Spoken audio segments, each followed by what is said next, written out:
So it's been 2 years now since we lost Mr. Iwata, and it still sucks. A lot of people will look up to Shigeru Miyamoto as kind of like the guy at Nintendo, and rightfully so. Miyamoto came up with Donkey Kong, Mario, Star Fox, Zelda, uh, F-Zero. He's done a lot. He's definitely done a lot for Nintendo. But when I look back on it, and the accomplishments that Mr. Miyamoto and Mr. Iwata have done, Mr. Iwata has actually, for me, done a lot more because he's worked in depth and done a lot of work on Super Smash Brothers and Pokemon 2 franchises that have really stood out to me, spoke to me personally, that I invested so much time and money into, and it's I've spent a lot of time in those franchises.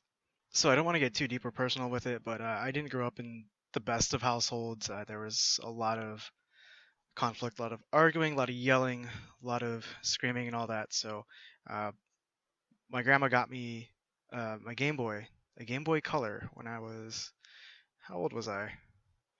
I don't know. I was a kid, anywhere from 8 to 10 years old. I got my first Game Boy, and my dad did not like video games and like the idea of me playing video games, so he would never buy me anything. But grandma, this is like, you're really sweet grandma. She'll spoil grandkids if she likes you.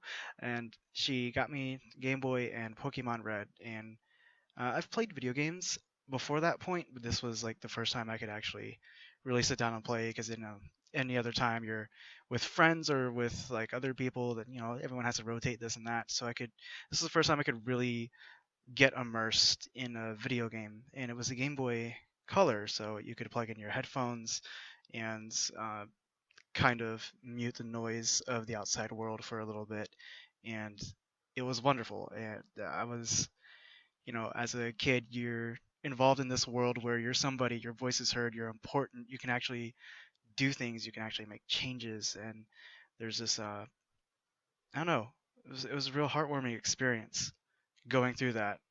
So Pokemon always holds a special place in my heart, and to this day I still play fairly, fairly extensively, putting at least 100 hours in every Pokemon game that I play. Most of the time it's more, way more than that. And then, of course, Super Smash Bros. I've played Smash Bros. Since the first one, and it's always been like casual.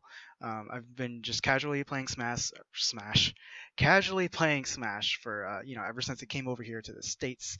And when Brawl came out, I started kind of taking it seriously, even though Brawl clearly wasn't the best game to like jump into competitively.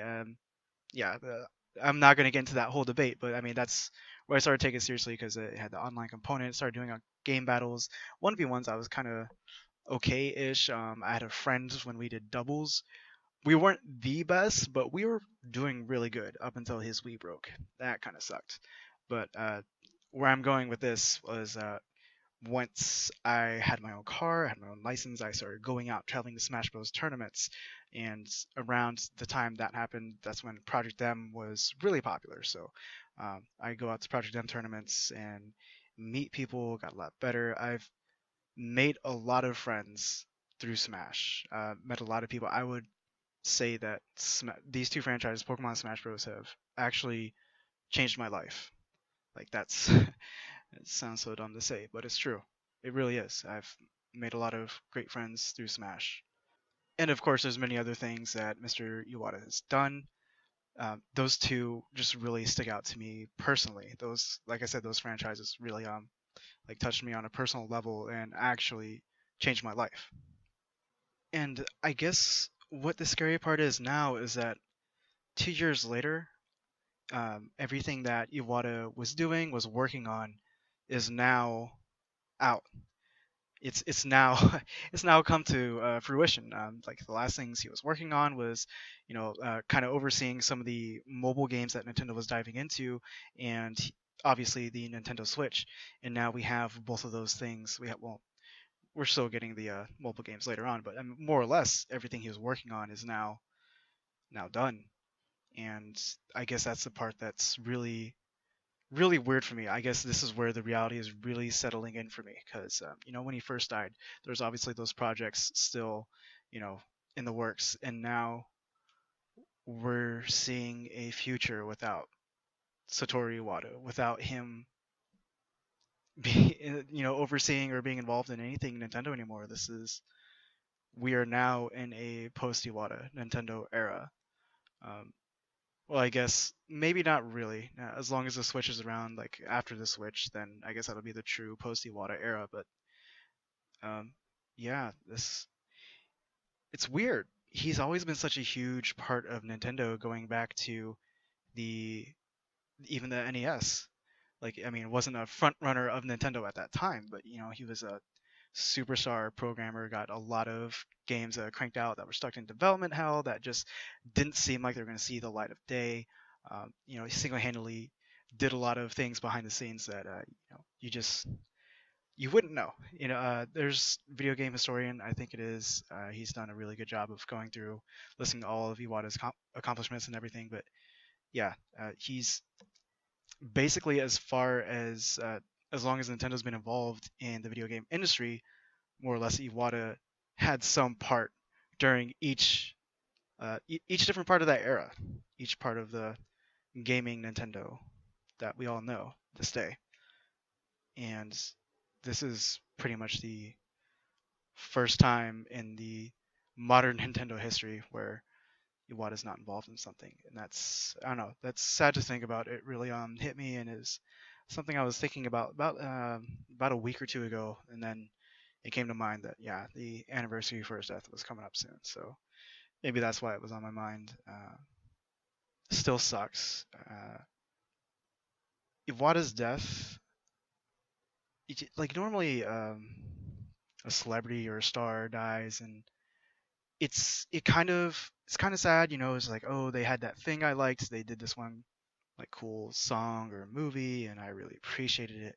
Um, Even that song or movie might have reached me, spoke to me a little bit on a personal level. But when Iwata died, that was something else entirely, because this man really, really shaped my childhood.